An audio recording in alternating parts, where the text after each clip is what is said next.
శ్రీకృష్ణ పరబ్రహ్మణే నమః. శ్రీ సద్గురు పరమాత్మనే నమః. సర్వమహర్షిభ్యో నమః. అతః దశమోऽధ్యాయః. 10వ అధ్యాయము విభూతియోగః. విభూతియోగము. ఈ అధ్యాయము యొక్క పేరు విభూతి యోగము. విభూతి అనగా ఐశ్వర్యము, మహిమాతిశయము. ఈ చరాచర ప్రపంచమంతయు భగవంతుని యొక్క వ్యక్త రూపమే కావున వారి విభూతి ఏ అగును. ఇది అంతయు వారి మహిమా విస్తారమే, చిద్విలాసమే అయ్యున్నది. భగవద్విభూతి ఏ అగు. ఈ ప్రపంచమున భగవానుడు విశేషముగా అభివ్యక్తమైన పదార్థములను గూర్చి వ్యక్తులను గూర్చి వర్ణింపబడిన అధ్యాయమగుట చేత దీనికి విభూతి యోగము అను పేరు వచ్చినది. పూర్వ అధ్యాయముతో ఈ అధ్యాయమునకు గల సంబంధము. 7వ అధ్యాయమున, 8వ అధ్యాయమున, 9వ అధ్యాయమున అచట సంక్షేపముగా భగవానుడు తన విభూతుల గురించి తెలియజేసిరి. భక్తుల యొక్క ఉపాసనాకాశ సౌకర్యార్థము ఇప్పుడు తన విభూతులను విశదముగా వర్ణింపదలిచి భగవానుడు ఈ అధ్యాయమును ప్రారంభించుచున్నారు. అట్టి భగవత్ విభూతుల యొక్క జ్ఞానముచే సర్వత్ర ఈశ్వర దృష్టి అలవడగలదు. అత్తడి భక్తి చక్కగా అభివృద్ధి నొంది క్రిందటి అధ్యాయం యొక్క చివర చెప్పబడిన మన్మనాభవ మద్భక్తో అను బ్రహ్మాభ్యాసము లెస్సగా కార్యాన్వితము కాగలదు. అట్టి నిరంతరాత్మ దృష్టి కొరకే భగవద్ విభూతిని గూర్చిన విజ్ఞానము సహాయకారిగా ఉండగలదు. కనుక ఈ విభూతి యోగము ప్రారంభింపబడుచున్నది. పూర్వము తాను చెప్పిన విభూతి సంబంధములైన వచనములనే మరల ఇప్పుడు విస్తృతముగా తెలుపుచున్నానని భగవానుడు నుడుపుచున్నారు. శ్రీ భగవానువాచ. 1వ శ్లోకము. భూయ ఏవ మహాబాహో శృణు మే పరమం వచః యత్తేహం ప్రియమానాయ వక్ష్యామి హితకామ్యయా. శ్రీ భగవానుడు చెప్పెను. గొప్ప బాహువులు గల ఓ అర్జున, నా మాటలు విని సంతసించుచున్న నీకు హితమును కలగచేయు ఉద్దేశముతో మరల ఏ శ్రేష్టముగు వాక్యమును నేను చెప్పబోచున్నానో దానిని వినుము. వ్యాఖ్య. గురువాక్యములను శిష్యుడు ఆసక్తితో శ్రవణము చేయుచు ప్రీతిని కనబర్చునప్పుడు గురువునకు ఉత్సాహము జనించి కరుణతో ఇంకను ఎంతయో మహత్తరమగు బోధను కావించును. కనుకనే శ్రద్ధ అవసరము. అశ్రద్ధతో వినని దానితో సమానము. ఇచ్చినది ఇవ్వని దానితో సమానము. అశ్రద్ధయా హృతం దత్తం తపస్తత్వం కృతం చయత్ అనే అసదిత్యుచ్యతే పార్థ నచ తత్ప్రేత్య నోహిహ. 17వ అధ్యాయములో 28వ శ్లోకం నందు చెప్పబోచున్నారు. అర్జునుడు భగవంతుని వాక్యములను అత్యంత శ్రద్ధతో ఆలకించుచు అమృతపానము చేయుచున్న వాని చందమున గీతోపదేశ శ్రవణమున పరమ ప్రీతి వ్యక్తము చేయుచుండెను. కనుకనే ప్రియమాణాయ ప్రీతి పొందుచున్న అని చెప్పబడెను. శ్రీకృష్ణుని బోధ అర్జునుని బాధను పోగొట్టుచుండెను. అందువలననే అర్జునునకు భగవద్వాక్యములందు ప్రీతి మెండుగా ఉండెను. అది అంతయు గ్రహించి శ్రీకృష్ణమూర్తి ఉత్సాహభరితుడై ఇట్టి శ్రద్ధాళువగు శిష్యునకు ఇంకను భగవత్తత్వమును గూర్చి బోధించిన బాగుండునని తలంచి మరల బోధనను ఉపక్రమించుచున్నారు. అందుచే భూయః మరల అని చెప్పబడెను. పరమార్థ విద్యను మరల శ్రవణము చేయుచు శ్రవణమునర్చిన దానిని మననము చేయుచు నిధిధ్యాసనము గావించుచుండిన మరల అది లెస్సగా జీర్ణము కాగలదు. పూర్వము చెప్పిన దానిని తిరిగి భగవానుడు చెప్పనారంభించుటకు ఇదియును కారణమై ఉన్నది. అర్జునునకు ఇట్టి పౌనః పుణ్య విచారణచే అతిశయ శ్రవణాదులచే దైవతత్వము బాగుగా హృదయస్థము కాగలదన అభిప్రాయముచే ఇట్లు చెప్పిన దానినే మరల చెప్పుట సంభవించుచున్నది. హితకామ్యయ అనగా శ్రద్ధాలువగు శిష్యునకు గురువు హితమునర్చతలంచుచు అన్నిటికంటే గొప్ప హితము బంధ విముక్తియే అయ్యది ప్రాపంచిక పదార్థ ప్రధానముచే ఎన్నటికి నీ కలుగనేరదు. ఆధ్యాత్మిక జ్ఞానాదానము చేతనే కలుగగలదు. అందువలన అర్జునునకు అత్యంతిక హితము చేకూర్చదలంచి భగవానుడు తత్వబోధ గావింపనుపక్రమించిరి. పరమం వచః అని చెప్పుట వలన శ్రీకృష్ణమూర్తి చెప్పబోయి వాక్యములు సామాన్యములైనవి కావనియు జీవుని హృదయస్థమగు అనాది అజ్ఞానాంధకారమును తొలగింపగలవని అనియు స్పష్టమగుచున్నది. కావున విఘ్నుడగు వాడు తన జీవితమును వ్యర్థములగు ప్రాపంచిక వాక్యములను వినుటయందు గడిపివేయక సంసార తరణోపాయములను తెలుపునట్టి ఇట్టి పరమ వాక్యములను పరమార్థ జ్ఞానమును వినవలను. ప్రశ్న: శ్రీకృష్ణమూర్తి చెప్పబోవునవి ఎట్టి వాక్యములు? ఉత్తరము: సర్వశ్రేష్టములైన వాక్యములు.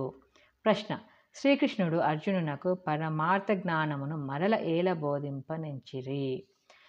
ఉత్తరము: భగవద్వాక్యములందు అర్జునుడు పరమాసక్తిని కనబరచెను. అందుచే అతనికి హితమునర్చదలంచి ఇట్లు తొడగెను. ప్రశ్న: ప్రపంచములో అన్ని హితకర కార్యముల కంటే గొప్పది ఏది? ఉత్తరము: పరమార్థ విద్యా వితరణము. తన యొక్క యోగశక్తిని ఆధ్యాత్మ మహిమాతిశయమును 5 శ్లోకముల ద్వారా భగవానుడు తెలియచేయుచున్నారు. 2వ శ్లోకము: నమే విదుః సురగణాః ప్రభవం న మహర్షయః అహమాదిర్హి దేవానాం మహర్షీణాం చ సర్వశః. నా యొక్క ఉత్పత్తిని, అవతార రహస్యమును లేక ప్రభావమును దేవగణములెరంగవు, మహర్షులను ఎరుగరు. ఏలయనిన నేను ఆ దేవతలకును మహర్షులకును సర్వవిధములుగా మొదటివాడను కదా, కారణభూతుడను కదా. వ్యాఖ్య: పరమాత్మ సనాతనుడు, సర్వులకును ఆదికారణుడు, దేవతలకు మహర్షులకు 1000 ఏళ్ల సమస్త భూతకోట్లకును మూలపురుషుడు, అనాది అయిన వాడు. వారి నుండియే ఈ దేవ మహర్షులందరూ జనించిన వారై ఉన్నారు. కాబట్టి ఆ పరమాత్మ యొక్క పుట్టుకను లేక మహాత్మ్యమును వారు పూర్ణముగా తెలుసుకొనజాలకున్నారు. సమస్త భూతకోట్లకు ప్రాతినిధ్యము చూపుట కొరకై అందు ఉత్తములైన ఇరువురిని, దేవతను మహర్షిని భగవానుడు ఇచ్చట ఏరుకొనిరి. అట్టి వారికి భగవన్ మాహాత్మ్యము లేక అతని ఉత్పత్తి దురూహ్యముగా నున్నప్పుడు ఇక తక్కిన వారి విషయమై వేరుగా చెప్పవలెనా అని అర్థము. పరిచ్ఛిన్నమగు ఈ మానవ బుద్ధితో అపరిచ్ఛిన్నుడగు పరమాత్మ యొక్క మహిమను, ఉత్పత్త్యాది విశేషములను ఎవరును కొలవచాలరు, మహర్షులే కొలవలేరు. ఇంకా తక్కిన వారి మాటేలా? కావున అట్టి పరమాత్మయందు ధ్యానాదుల ద్వారా మనస్సును విలయమునర్చి తద్రూపుడే అగుట జీవుడు చేయవలసిన పని. ప్రశ్న: భగవంతుడు ఎట్టివాడు? ఉత్తరము: ఆది పురుషుడు, దేవతలకు మహర్షులకును 1000 ఏళ్ల సమస్త భూతకోట్లకును ఆదిభూతుడై విలసిల్లుచున్నాడు. ప్రశ్న: మరి జీవులు చేయవలసిన పని ఏమి? ఉత్తరము: భక్తితో ఆ భగవంతుని యందు చిత్తమును సంలగ్నపరచి అతని యందు విలయమునర్చుటయే. భగవానుడు అనాది అని ఎరుంగువాడు భక్తితో అతనిని ఆరాధించి సర్వపాప విముక్తుడగునని వచించుచున్నారు. 3వ శ్లోకము: యో మామజమనాదిం చ వేత్తి లోకమహేశ్వరం అసమ్మూఢస్సమర్థ్యేషు సర్వపాపైః ప్రముచ్యతే. ఎవడు నన్ను పుట్టుక లేని వానినిగను, అనాది రూపునిగను, సమస్త లోకములకు నియామకునిగను తెలుసుకొనుచున్నాడో అతడు మనుష్యులలో అజ్ఞానము లేని వాడై సర్వపాపముల నుండి లెస్సగా విడవబడుచున్నాడు. వ్యాఖ్య: సమస్త ప్రాణికోట్ల యందు మానవుడు గొప్పవాడు.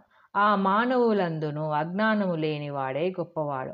భగవత్తత్వమును చక్కగా నెరింగిన వాడే గొప్పవాడు. అట్టి భగవత్తత్వము విజ్ఞానముచే అతనికి పాపములన్నీయూ తొలగిపోవుచున్నవి అని ఇచ్చట చెప్పబడినది. ప్రపంచములోని సమస్త పదార్థములు పుట్టుక కలవి, అది ఆది కలవి. కావున జీవులు దేనిని ఆశ్రయించవలను? నశించు వస్తువున, ఆద్యాంతరహితమగు శాశ్వత పదార్థమున? ప్రపంచములో శాశ్వత వస్తువు ఒక్క పరమాత్మ తప్ప అన్యమేదియును లేదు.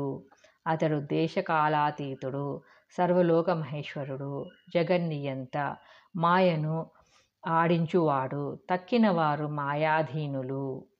ఇవ్విధముగా భగవత్తత్వమును గూర్చిన వివేకముచే అతని ఎడల భక్తి ఉదయింప, అతనిని ఆశ్రయించి తద్వారా జీవుడు అనవరత ధ్యానాదులచే భగవత్ సాక్షాత్కారము, బంధ విముక్తి, సర్వపాప విముక్తి పడగలుగుచున్నాడు.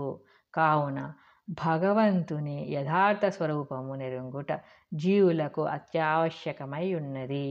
ఇట్లు దైవతత్వమెరుంగువాడు అసత్యమును వీడి దృశ్యము ఎడల విరక్తి కలిగి సత్యమును ఆశ్రయించినందువలన, అంధకారమును వదిలి ప్రకాశమును చేపట్టినందువలన మనుష్యులలోకెల్లా ఆతడే మూఢత్వము అజ్ఞానము పోయిన వాడై సర్వశ్రేష్ఠుడై చెన్నందును.